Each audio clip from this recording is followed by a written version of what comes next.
guys, welcome to the Macrobus. Again, we are come with the new law, new studies, that is the universal gravitational law given by the Newton sir. Okay, so the Newton's universal law for the gravitation. Newton's universal law for the gravitation का मतलब होता है Newton sir ने हमको एक gravitation का law दिया है जो कि पूरे यूनिवर्स में कहाँ भी जाओ आप, किसी भी गैलेक्सी में जाओ, वहां पर ए लॉ अप्लाई होता है गाइस। सेम तरह से यह लॉ फंक्शन करता है for everything, for black holes, for planets, for stars, for galaxies, कहाँ भी जाओ आप, ये सेम ही तरह हर जगह पर उपयोग में आता है, सेम ही तरह ये अप्लाई होता है हर जगह। तो देखिए, तो फर्स्ट लॉ ऑफ ग्रेविटेशन जो न्यूटन साहब ने दिया हुआ वो क्या कहता है कि every object in the universe attract each another objects. Okay, तो इनका मतलब है कि यूनिवर्स में जो भी ऑब्जेक्ट रहेगा वो हर ऑब्जेक्ट को अपनी तरफ खींचेगा, हर ऑब्जेक्ट को अपनी तरफ खींचेगा। मतलब ये है इसका कि मैं यहाँ खड़ा हूँ तो मेरे पीछे वाला बोर्ड जो है वो मुझे उसकी तरफ खींच रहा है और मेरा बॉडी बोर्ड को मेरी तरफ खींच रहा है। सेम गोज फॉर चांद को हमारा पृथ्वी अपनी तरफ खींच रहा है और चांद पृथ्वी को अपनी तरफ खींच रहा है। सूरज अर्थ को अपनी तरफ खींच रहा है, अर्थ सूरज को अपनी तरफ खींच रहा है। तो हर ऑब्जेक्ट को अपनी तरफ खींच रहा है, लेकिन हमको ये फील नहीं होता क्योंकि फोर्स जो है वो आगे मैं बताऊंगा क्यों फील नहीं होता।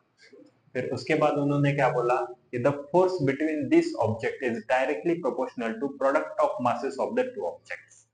मतलब जो फोर्स है, फोर्स कितना लगने वाला है वो डिपेंड होता है उस ऑब्जेक्ट के मास पर गाइस। मास मतलब क्या? मास मतलब मेरा मास हुआ, लेकिन वेट अलग चीज है, मास अलग चीज है। मास मतलब एक्चुअल वेट गाइस, एक्चुअल जो उस बॉडी के अंदर है। मेरे बॉडी के अंदर क्या है? इंटरनल ऑर्गन्स है, कुछ बोन्स है, कुछ मसल्स है। तो मास मतलब एक्चुअल जो बॉडी के अंदर है।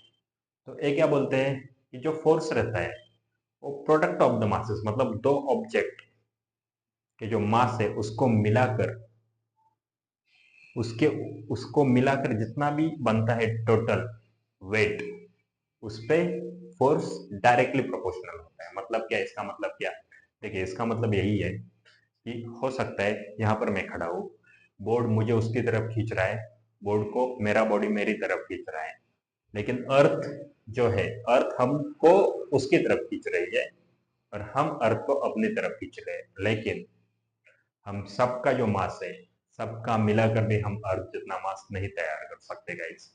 इसलिए हमारा जो अट्रैक्शन ऑफ फोर्स जो है बोर्ड का और मेरा, वो इज लाइक, वो है लेकिन हमको दिखता नहीं है क्योंकि जो मास अर्थ का है वो ज्यादा है। तो इस लॉ में क्या है बेसिकली, तो यही बोलते हैं कि the force between this object are directly proportional to mass of the two objects.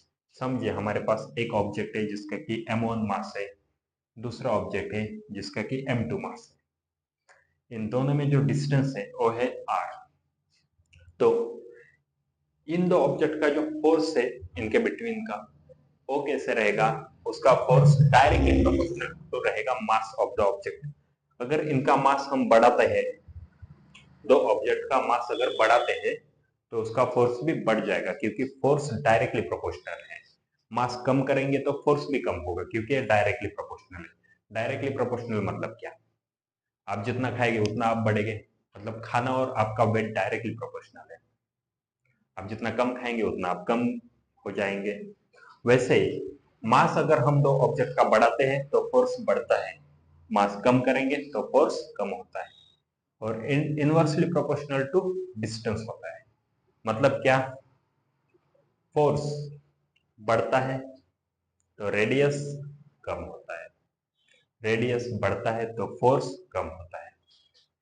अगर इन दोनों में हम डिस्टेंस बढ़ाएंगे, इसको हम बढ़ाएंगे तो ए फोर्स कम होगा, इसका डिस्टेंस हम पास में लाएंगे तो इन बिटवीन जो फोर्स है वो बढ़ जाएगा। तो यही होता है। फिर हमें यहाँ डायरेक्टली का साइन निकालना है।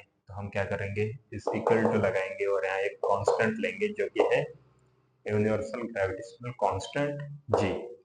जी का एक वैल्यू होता है गाइस, मैं आपको अगली वीडियो में बताऊंगा। Thank you very much, have a good day, bye.